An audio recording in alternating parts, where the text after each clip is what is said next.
हमारे पास जो टॉपिक है वो है गति का वर्णन। क्या है टॉपिक? गति का वर्णन है हमारे पास। ये 9th का फिजिक्स है, लेकिन इस बात को जो भी बच्चा सुनेगा, जिस भी क्लास का होगा, उस बच्चे के दिमाग में ये बातें हरदम के लिए कंठस्थ हो जाएंगी। ठीक है, तो आइए हम इस क्वेश्चन को पढ़ने का प्रयास करते हैं। ठीक है, गति का वर्णन है। गति माने क्या होता है हम आपको बता दिए हैं। जब कोई वस्तु एक जगह से दूसरी जगह चली जाती है, जैसे यहाँ पे राम बैठा हुआ है। कौन बैठा है? राम। और घर में घुस गया। कौन चीज में घुस गया जी? घर में घुस गया। तक हम क्या कहेंगे? राम ने गति किया। राम ने क्या किया? गति किया। जैसे कोई बच्चा है 9 बजे तैयार हो गया, स्कूल में जाके घुस गया कि नहीं घुस गया, तो हम कहेंगे कि बच्चा ने गति किया। क्या किया? गति किया। गति किया मतलब चलना। गति किया मतलब क्या होता है? चलना। जब कोई चलता है यानी तो गति करता है। समझ में आया कि नहीं आया? तो राम अगर घर में घुस गया तो राम ने क्या किया? गति। 9 बजे बच्चा था, स्कूल में घुस गया, तो गया तब है ना घुसा जी।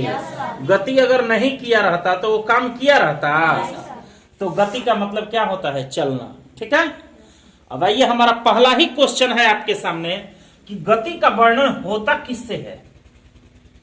हम किसके सहारे हम गति का वर्णन कर सकते हैं। ठीक है, तो देखिए, जब भी कोई गतिशील वस्तु होगी, कोई भी गतिशील वस्तु होगी, उसी वस्तु के सहारे हम गति का वर्णन करते हैं।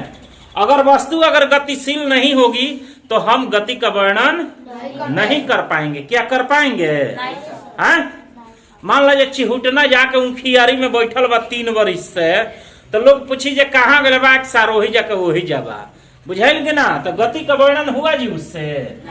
तो गतिशील वस्तु होगी तबे हम गति का वर्णन कर पाएंगे। ठीक है, अब आइए, अब निर्देश बिंदु किसे कहते हैं? क्वेश्चन नंबर 2 है।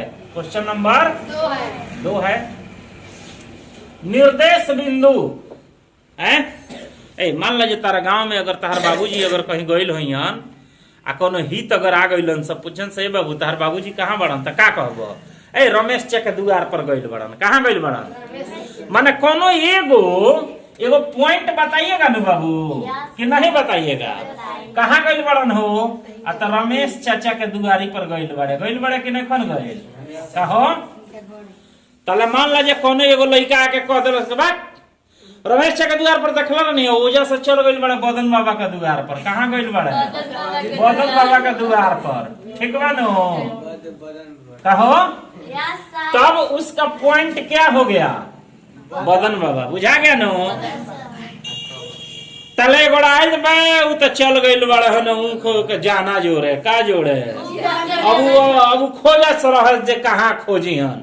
तो एगो निर्देश बिंदु होता है। निर्देश माने कौन चीज? उस चीज को बताया जाता है, निर्देशित किया जाता है कि वह वस्तु वहां पर है। समझ में आ गया कि नहीं? जैसे मान लीजिए ट्रेन है, चलती है। क्या चलती है बाबू? ट्रेन की पटरी है। ट्रेन मान लीजिए इस पर आती है, तो कैसे पता चल जाता है? उससे फोन किया जाता है। ठीक है कि नहीं? या आप ही अगर स्टेशन पर जाते होंगे, अगर ट्रेन के टाइम में, ट्रेन का टाइम है 9 बजे और 9:10 हो गया, ट्रेन नहीं आई, आप जाइएगा स्टेशन मास्टर से पूछिएगा, ये सर तनी बताइए ना ट्रेनवा कहाँ है, तो कहेगा ब्रिज किशोर हाल्ट पर ट्रेन है। कहाँ है जी? ब्रिज किशोर हाल्ट पर ट्रेन है। तो ब्रिज किशोर हाल्ट क्या हो गया? एक निर्देश बिंदु हो गया।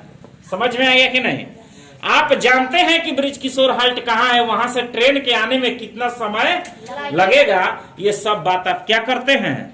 जानते हैं। ठीक है, तो निर्देश बिंदु किसे कहते हैं? किसी भी वस्तु का ओरिजिनल स्थिति बताने के लिए किसी न किसी बिंदु का सहारा लिया जाता है, जिसे हम क्या कह देते हैं? निर्देश बिंदु।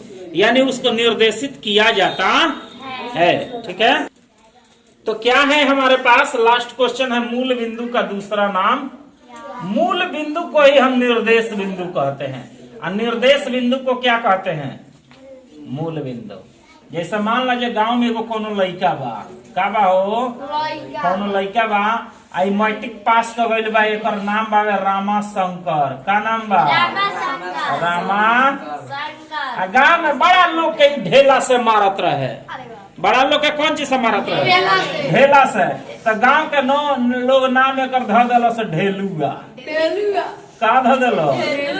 अब अगर कहा ये रामाशंकर तनी हेने आवो त के आई रामाशंकर आई है यहाँ के ना आ कोनो कह दे जे रे ढेलुआ तनी हेने आईबे त के आई? रामाशंकर आई है। बुझा गइल कि ना? तो मूल बिंदु का दूसर का नाम क्या है? निर्देश बिंदु का दूसर का नाम क्या है? समझ में आ गया कि नहीं? उतार सकते हैं।